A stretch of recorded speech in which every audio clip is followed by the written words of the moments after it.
Hello there. Today, I will be discussing about the accounting equation and the account's normal balances.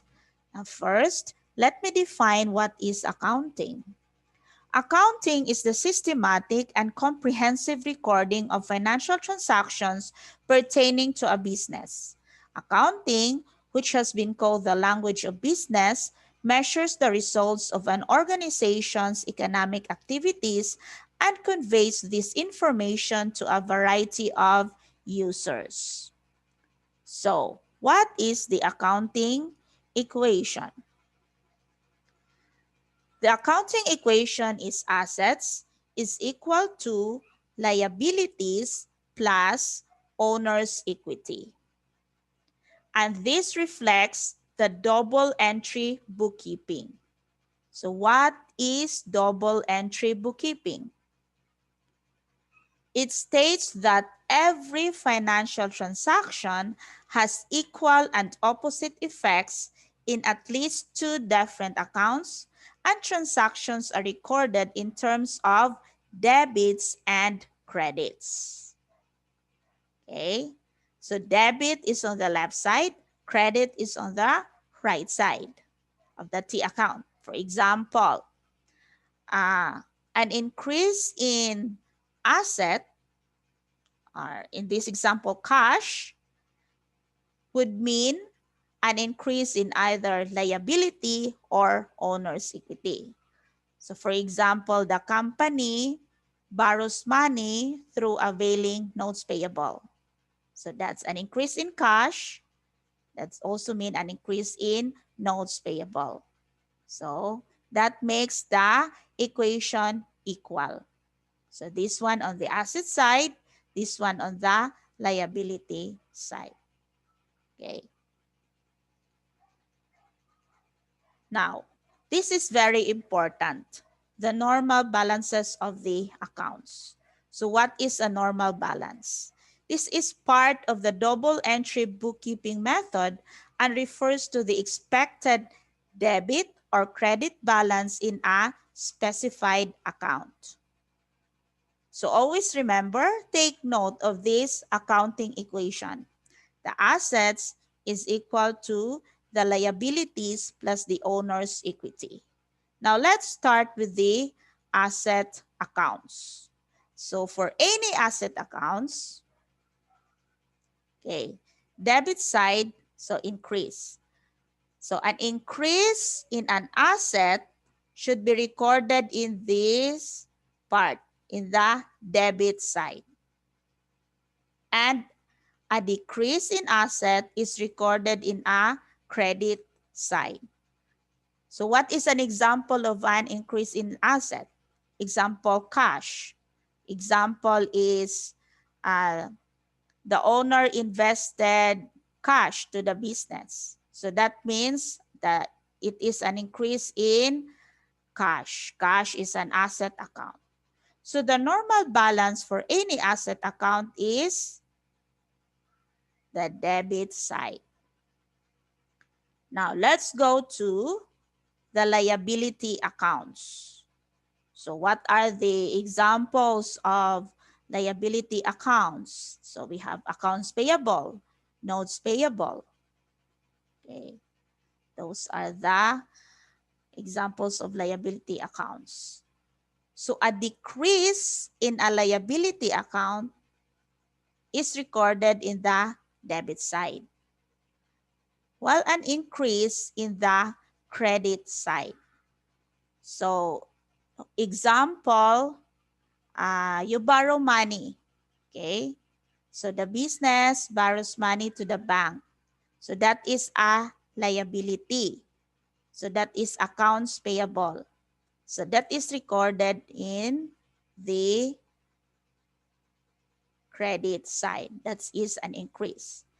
And the owner of the company pays the loans. So that means if you pay loans, your liability will be decreased. So the payment of loan is recorded in the credit side for the liability account. And the normal balance is, okay, this one, the credit side.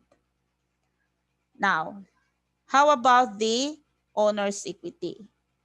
So, one of the accounts in this side, the owner's equity, is the owner's capital account.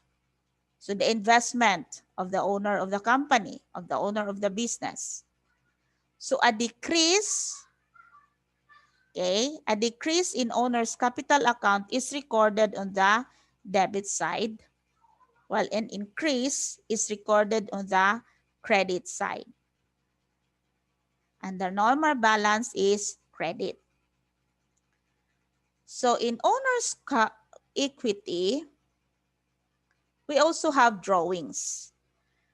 So like the owner withdraw money from the business. Okay. The owner would like to buy luxury car. Okay. Not to be used for the business, but to be used for his family. Okay. So that is separate from the business. So that's drawings. So an increase in drawing account is recorded on the debit side and a decrease on the credit side. Its normal balance is debit. Okay. So the income summary accounts, we have revenue and expenses. First, for the revenues,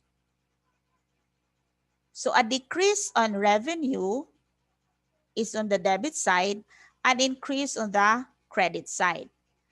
Like revenue, so there is a sale, okay? Sale of goods.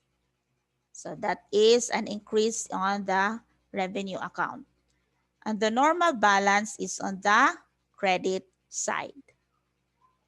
So as I have said, the two accounts in the income statement, revenue, and the other one is the expense accounts.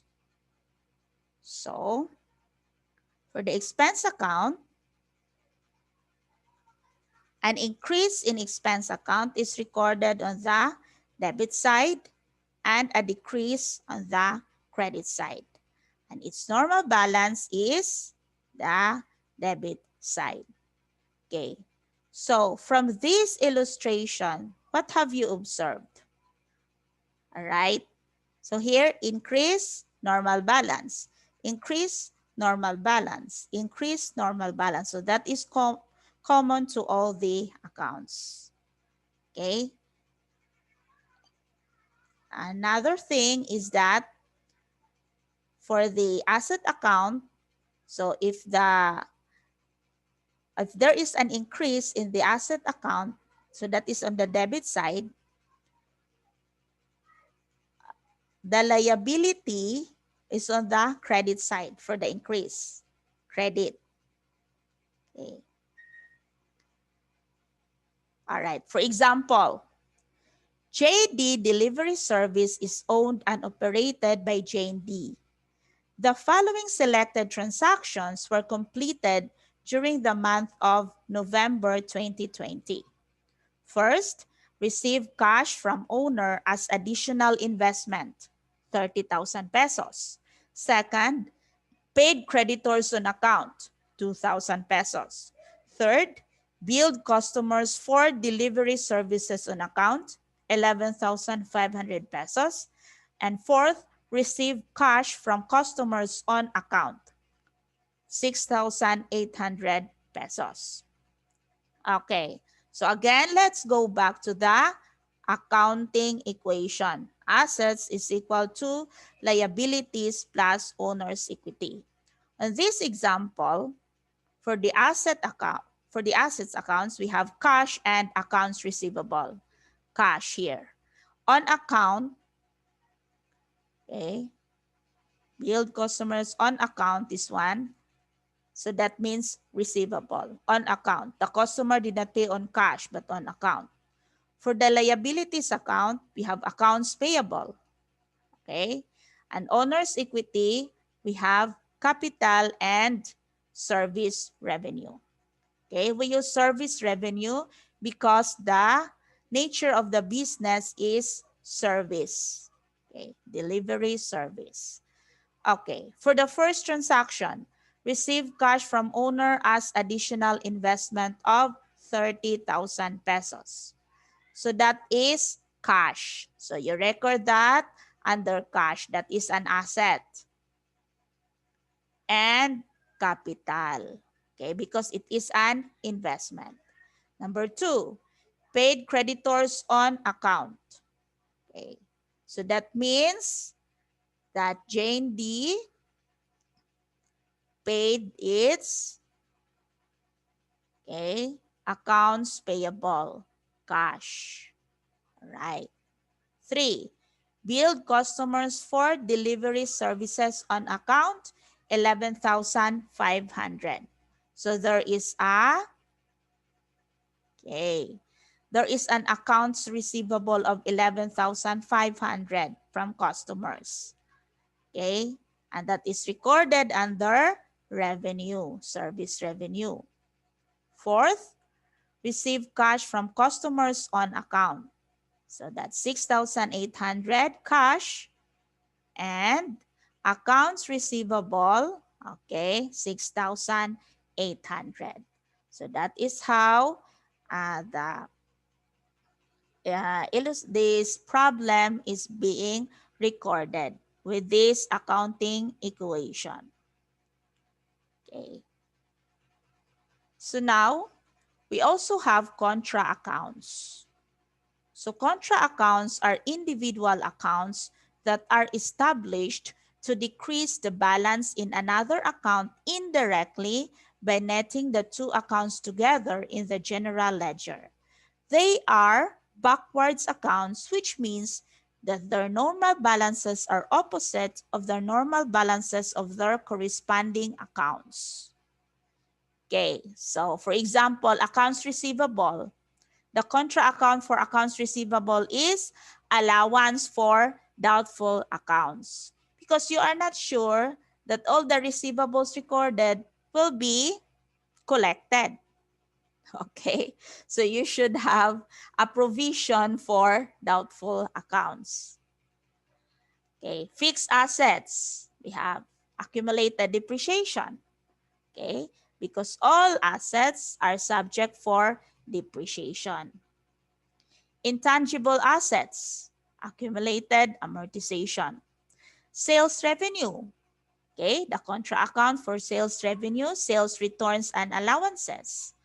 So what if the customer will return the items or sales discount? So you are going to offer discounts. So that is a deduction to your revenue. Loans receivable, allowance for doubtful loans. Okay, for example, JD Delivery Service has 4,700 worth of accounts receivable at November month end. It estimates 10% of its accounts receivable will be uncollectible and proceeds to create a credit entry of 10% times 4,700. So that is 470 pesos in the contra account or allowance for doubtful accounts. So accounts receivable is contra account is allowance for doubtful accounts.